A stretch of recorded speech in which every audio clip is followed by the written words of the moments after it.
slowly it's moving. Move jap. So doktor, kalau slideshow ni dah habis.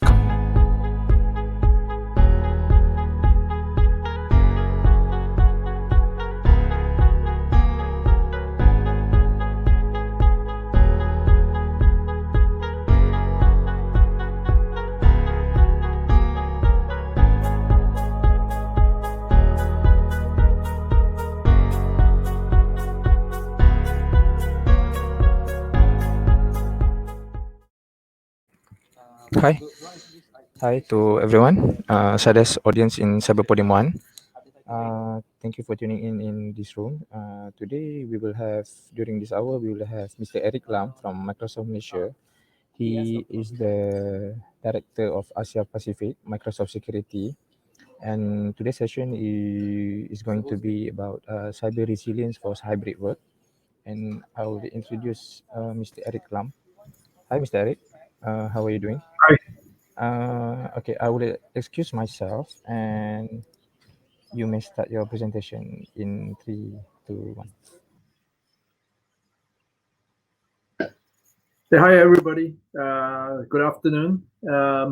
Really happy to be able to share with everybody today some thoughts around cybersecurity and especially, cybersecurity for hybrid work. So I thought this was a interesting topic because obviously a lot of us are going through a different norm these days. In particular, I think in Malaysia, you're in the middle of movement restrictions and work from home, and it's becoming the new way of working for most of us. Right? I remember just over a year ago. For me, I'm based in Singapore, and we also had what we call a circuit breaker happening in Singapore. So suddenly, not just Singapore or Malaysia, but the whole world suddenly realized that, hey, because of coronavirus, we actually have to start working from home. So it happened to most organizations, whether you're a big company, small company, it really did not matter. Everybody ended up having to do most of their work from home. And now it is like, 15 months later, the situation is still just as severe. In fact, in a lot of, places, it's gotten to be even more severe. So what has happened in cybersecurity during that time?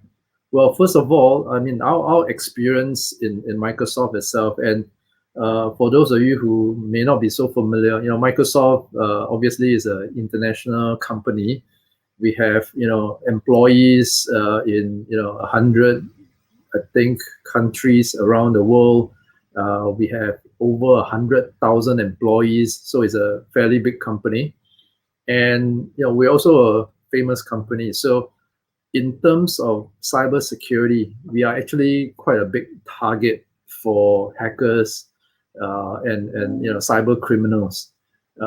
And at the same time, we also had the same situation where we send a lot of our employees home to work.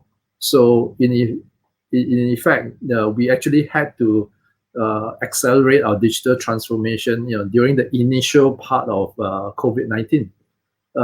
And this has caused a lot of companies a lot of stress as well, because in the past, when we talk about security, we were talking about having your employees work from within the corporate networks.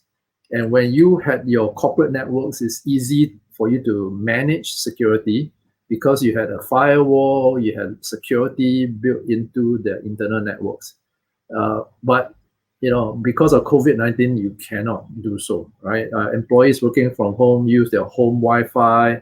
Sometimes they're working out of cafes, and sometimes those networks are not secure, right? So in order to continue to be secure, some things had to change. Some things really had to change. So, like most companies, Microsoft also went into the mode of changing the way that we got employees to work, right? So One of the things that actually help us is we actually adopt what we call a zero trust framework. So in the security space, a lot of folks probably heard about what is zero trust. But zero trust is not a technology. It's actually a framework. It's actually guidelines to teach you, what is the best way for you to change some of your security, principles, security design, so that it is more secure.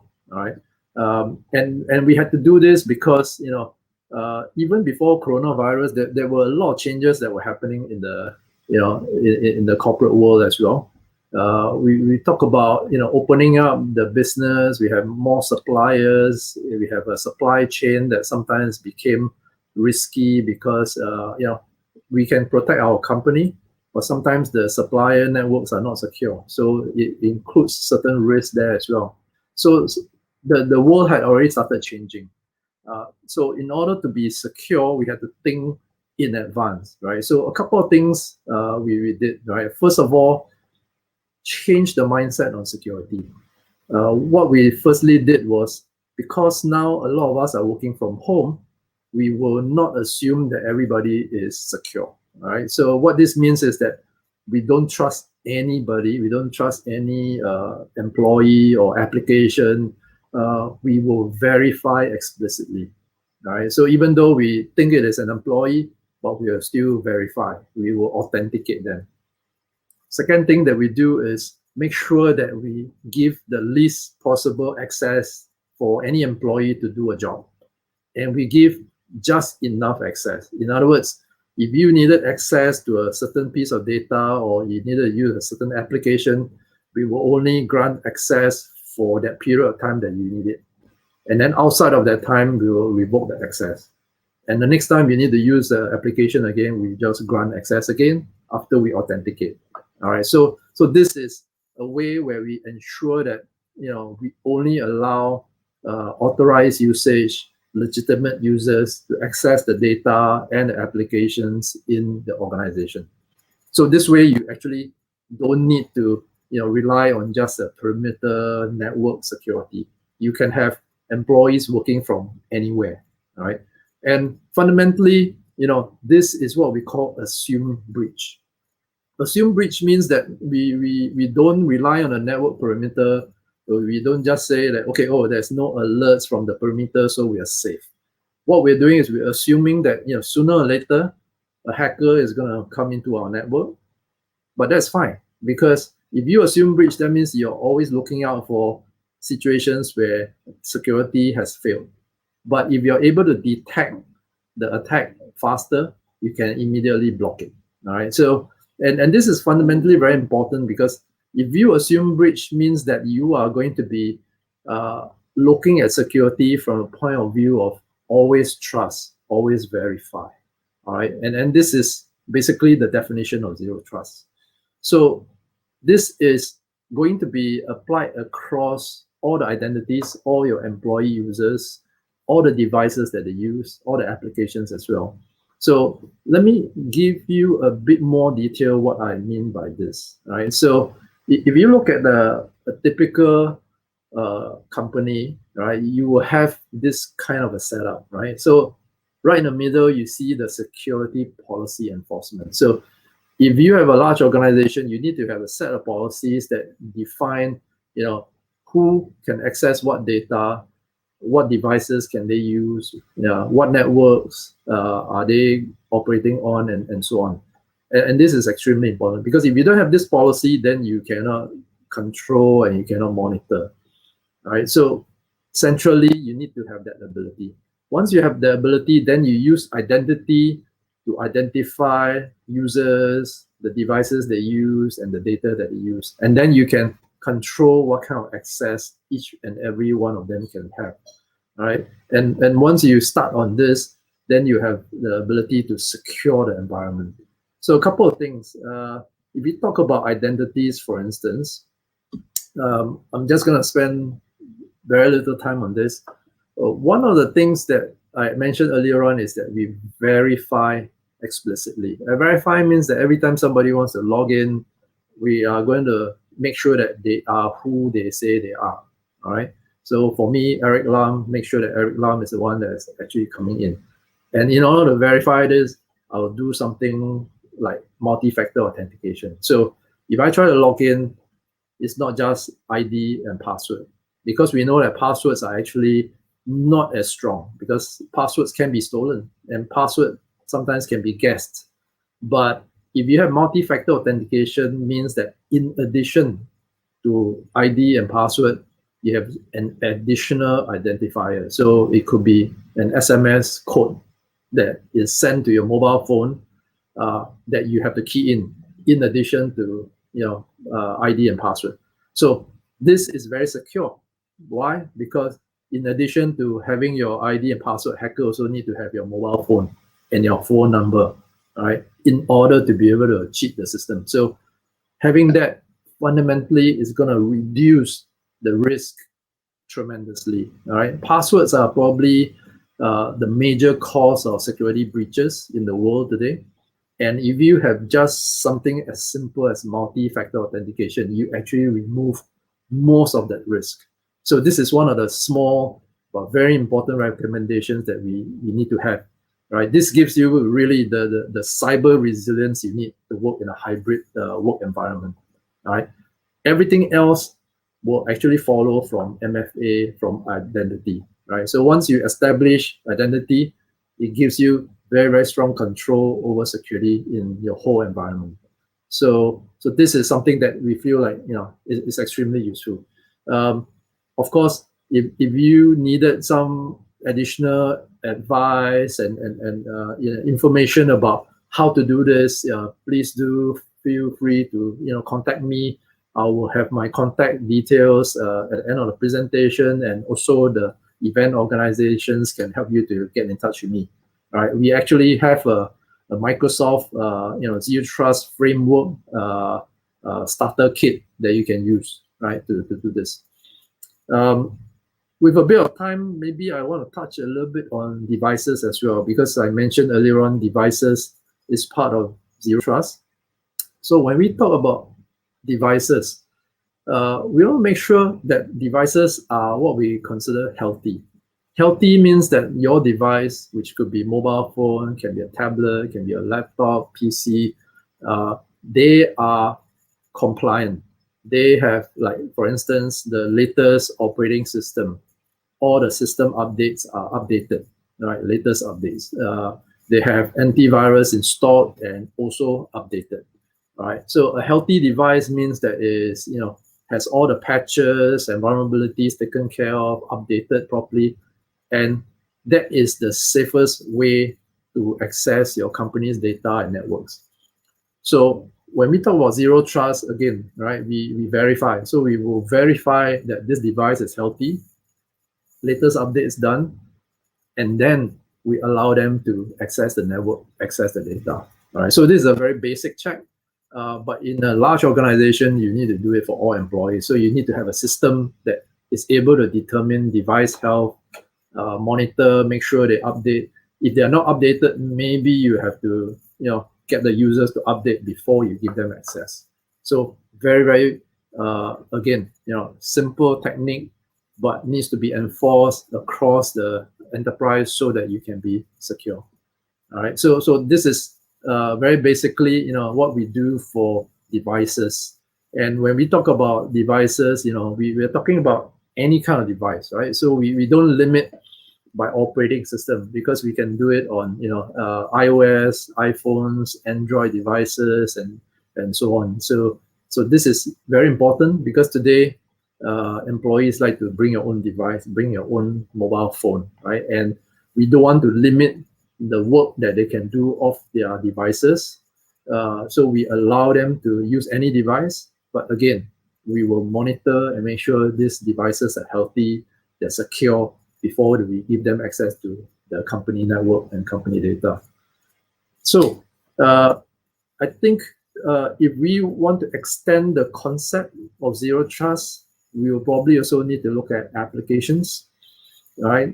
Because on your mobile devices, on your company laptops and PCs, you will be doing your work via applications. So same extension that we talk about identities for applications, we will have to make sure that the policy is in place.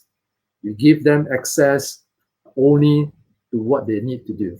All right. So we need to actually monitor the applications that are installed on personal devices to make sure that those are approved and those are secure applications. Right. Otherwise, this could be the cause of some security leaks as well. And maybe what I'll also finally touch very, very briefly on is cloud security, because today the world is moving more and more towards cloud, just simply because of the scale of cloud, and businesses are using cloud scale and the flexibility and the speed of setting up applications and their business processes on the cloud. We need to make sure that all these security capabilities are also built into the cloud. So the same principles around identities, devices, network security also apply in the cloud as well. And centrally, you need to have a set of policies that help you manage that. I think I've been going pretty quickly in all of these areas. I want to now maybe take a step back. We've got maybe about 10 minutes left, and I want to make sure that I give everybody an opportunity to ask questions if there are any. Moderator, are there any questions?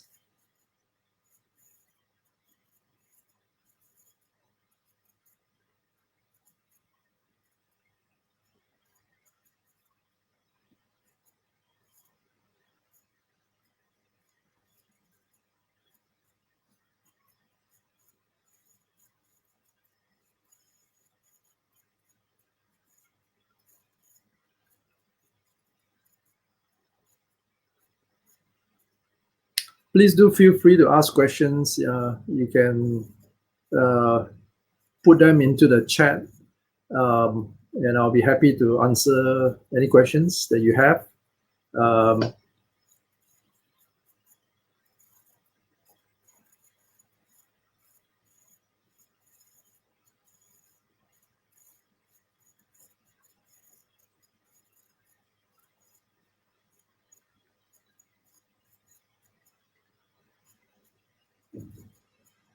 Sorry, you're on mute. Sorry. Speaking I can see your mouth moving, but I didn't hear anything. Okay, selamat.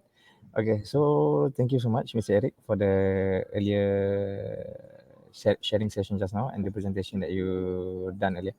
I will check on the floor, on the audience floor, whether there are any questions and comments for you. Let me check. As of now, they don't have. Can you pass me your email address in the private chat, and then I will put on the chat box for them to inquire any request from you. Sure. Yep, I can do that.